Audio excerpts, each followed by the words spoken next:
এই দেখো মূল মন্দির, গর্ভগৃহ যেখানে আমাদের জগন্নাথ দেব আছেন তাদের ফ্যামিলি সহ। এই দেখো এটা হলো মেইন গর্ভগৃহ। অপূর্ব দেখো, আর কাজগুলি দেখো এত সুন্দর কাজ করেছে। আসার সময় এই দেখো কি সুন্দর করেছে। আমরা ভিতরে প্রবেশ করলাম, দেখো সবটা এরিয়া জুড়ে মন্দিরগুলি এত সুন্দর। এই দেখো আমার সাথে কারা কারা এসছে, দেখো মন্দিরটা খুব সুন্দর আয়োজন করেছে এখানে।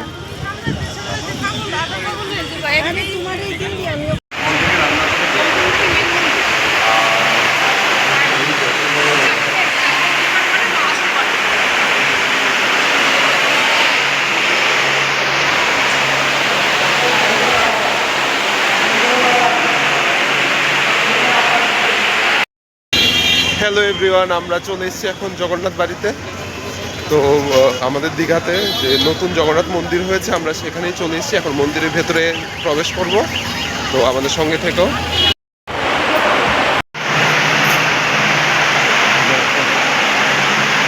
শব্দে কিচ্ছু শোনা যাচ্ছে না। আমরা এবার আরো ভেতরের দিকে চলে যাচ্ছি, দেখো কি অপূর্ব।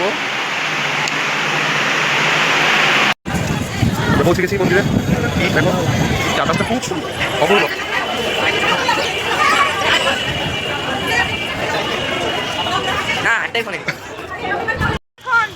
আমরা ধীরে ধীরে এগোচ্ছি, দেখো চারপাশটা।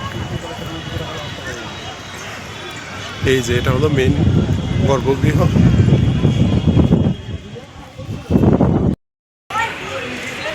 দেখো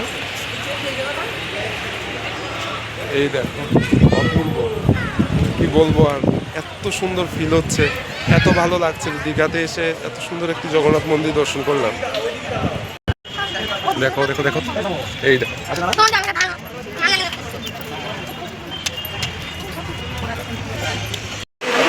আমরা এবার আরেকটি গৃহে প্রবেশ করলাম। এখানে দেখো নারায়ণ শায়িত অবস্থায় আছেন।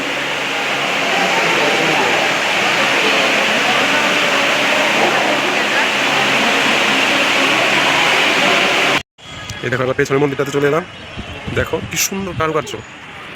এই দেখো বাহ, স্বয়ং ঈশ্বর মনে নেমে চলে এসছে, এত সুন্দর মন্দির।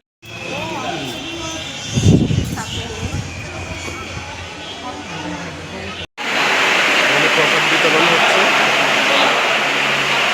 আমরা এবারে প্রসাদ নিয়ে তারপর বেরিয়ে পড়বো।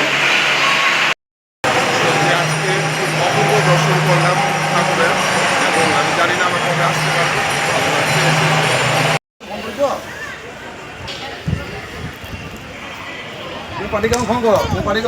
আজকে আমাদের জগন্নাথ দর্শন খুব ভালো লেগেছে। তো আমরা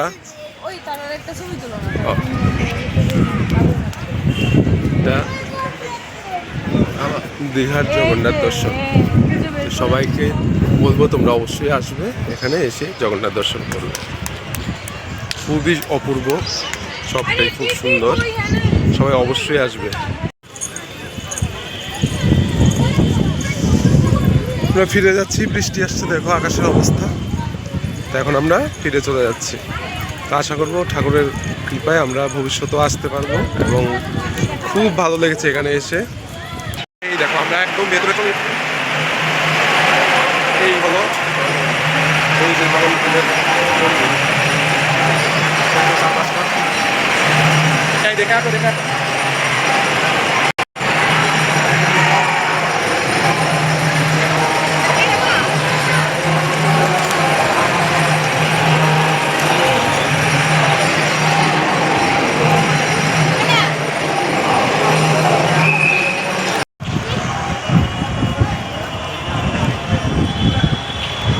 এই দেখো পুরো